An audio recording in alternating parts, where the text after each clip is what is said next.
Bonjour à toutes et à tous. Alors aujourd'hui on va faire un peu d'actualité. On va parler de Messi, de Vitor Roque, un peu de l'équipe, des petits records, des petits trucs sympas aussi.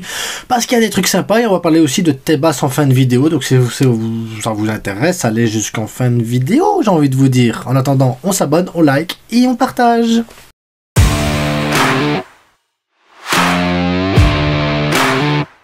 Bon, on va commencer par Messi, parce que c'est ça qui vous intéresse. Messi. Donc, Alex Kandal qui annonce le retour de Messi au FC Barcelone. Il faut savoir que c'est le monsieur qui a annoncé en premier l'arrivée de Messi à l'Inter Miami. Dit, ah, l'info peut-être qu'elle est fiable. En tout cas, Messi a annoncé qu'il ne pourrait pas quitter le monde du football sans savoir rejouer au Camp Nou. Maintenant, est-ce que c'est revenir jouer un peu comme Alves est revenu avec un salaire très bas et tout ça, et que tout se passe pour le mieux et qu'il arrive en super sub pour jouer quelques minutes et tout ça et revoir Messi, ça serait pas mal du tout? Ou est-ce que c'est lors d'un match entre l'Inter Miami et le FC Barcelone lors d'une compétition, peu importe, ou est-ce que ce serait dans le match Espagne-Argentine dans le nouveau stade? Je sais pas. Donc voilà, il y a une annonce. Maintenant, comment il faut la prendre, comment il faut l'interpréter, comment il faut voir les choses, j'en sais rien, parce qu'il faut pas oublier que si Messi revient au Barça, il faudra l'accord de Javier Tebas. C'est pas gagné. Donc, aujourd'hui, vous le savez, on joue contre l'Atlético Madrid. Un avant-match est sorti que je vous invite à aller voir. Aujourd'hui, on a un duel, les gars. On a un gros duel. Les deux meilleurs buteurs de la Copa del Rey s'affrontent l'un contre l'autre. Ferran Torres versus Alvarez. Lequel des deux va pouvoir prendre la place de Pichichi de la Copa del Rey? Réponse ce soir, j'ai envie de vous dire. On sait aussi que le banc, on va parler un peu du banc du Barça vite fait. Le banc du Barça, cette saison, c'est 18 buts marqués grâce au banc. 18 buts marqués. Le record, c'est 19. Il reste quelques mois. Je sais pas pourquoi, mais je sens venir que le banc, cette année, va battre un record. Et ce record-là, je ne m'y attendais pas. Surtout quand, en début de saison, je vous disais qu'on n'a pas le banc qu'il faut. Le banc n'est pas qualitatif du tout. Il est très bien qualitatif. Et tout ça, on peut se remettre à Hansi Flick, les gars. Hansi Flick élu pour la 3e fois meilleur entraîneur du mois. Un record pour un entraîneur du Barça. C'est la première fois qu'un entraîneur du Barça est élu pour la 3e fois entraîneur du mois lors de sa première saison. Donc félicitations à Hansi Flick qui peut être en même temps ses 60 ans. Donc feliz cumpleaños, ou comme on dit en allemand, Brück, anniversaire, ce truc. Chesney qui pourrait prolonger une année supplémentaire, ça voudrait dire qu'à mon avis on verrait Iñaki Peña disparaître des radars du FC Barcelone, ce qui serait pas une mauvaise chose pour lui. À l'âge qu'il a, il doit se trouver un club où il peut jouer des minutes. Je pense que rester à Barcelone, c'est peut-être le bridé, alors qu'il y aurait peut-être sa place ailleurs en Liga ou ailleurs dans un autre championnat. Mais voilà, Peña n'est pas un mauvais gardien, mais est-ce qu'il a les épaules pour le Barça? Voilà, j'ai des doutes.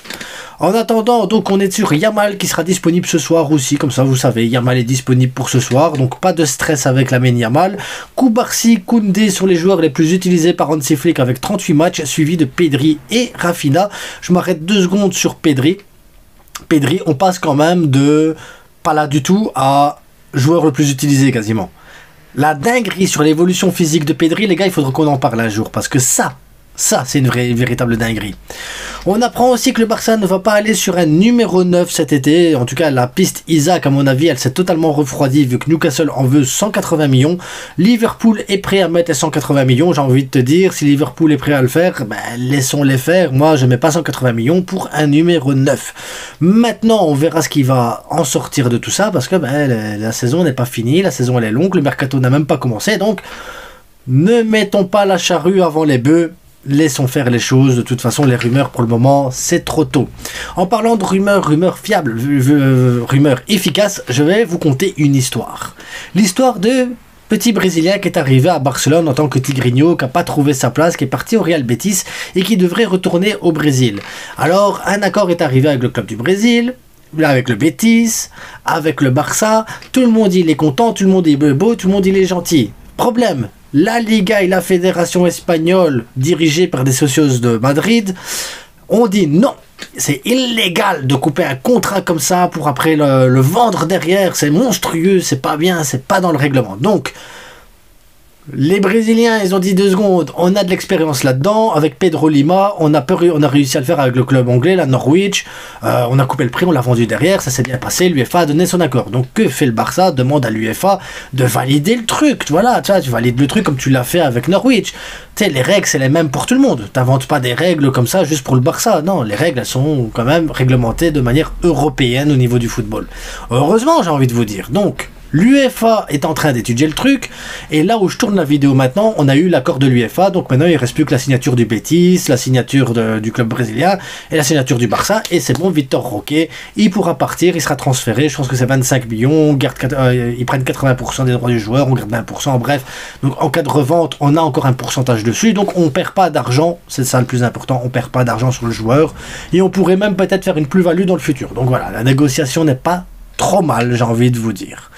Mais il faut se rendre compte quand même de la dinguerie, les gars.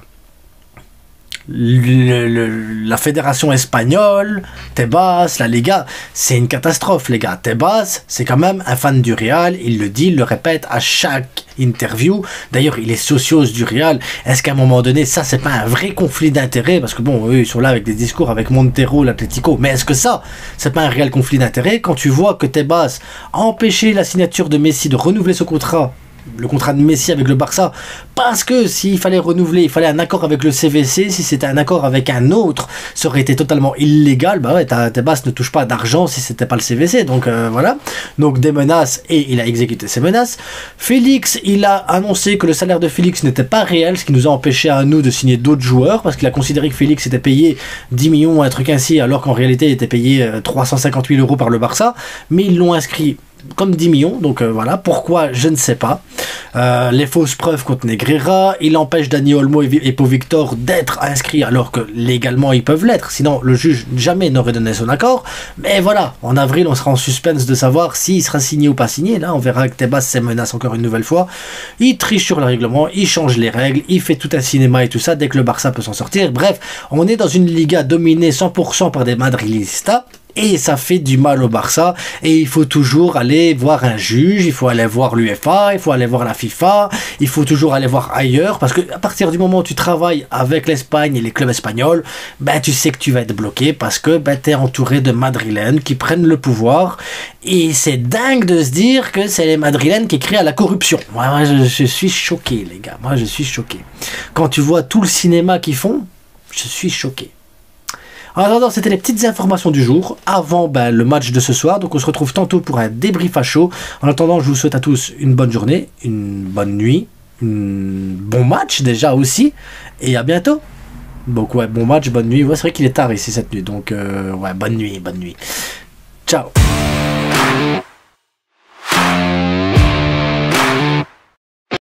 Je le fais en fin de vidéo parce que comme ça je vous embête pas avec ça, mais le Vestiaire Store, les gars, n'hésitez pas, vraiment, 10% de remise, maillots de foot sont de bonne qualité. Moi je suis super satisfait, il y a des trainings et tout ça, il y a des maillots vintage aussi, donc si y a des questions ou quoi que ce soit, allez sur Insta, il n'y a pas de problème pour répondre à vos questions. Si vous avez quoi que ce soit comme souci, n'hésitez pas à me contacter également. Donc 10% de remise, code promo, la frite évidemment et tout ça, tout le lien en description.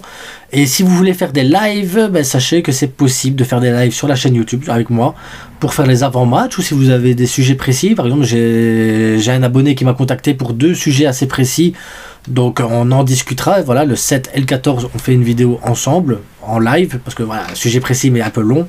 Et si vous avez des idées, des trucs, n'hésitez pas. Cette chaîne YouTube, n'oubliez pas, elle vous appartient également, donc faites-vous plaisir, j'ai envie de vous dire, et on débat sur n'importe quel sujet. Là, l'abonné, c'est un madrilène qui veut qu'on discute de la différence Barça, Madrid, ADN et tout ça. Donc voilà, je pense que ça peut être super sympa comme vidéo.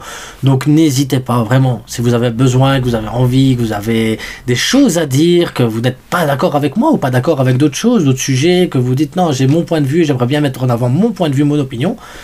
Cette chaîne est faite pour vous, les gars, donc abonnez-vous, likez, partagez, rejoignez-moi sur Instagram, sur Twitter, et posez vos questions, et on s'arrange pour une date, parce que voilà, le plaisir avant tout, les gars. À bientôt, et portez-vous bien. Ciao.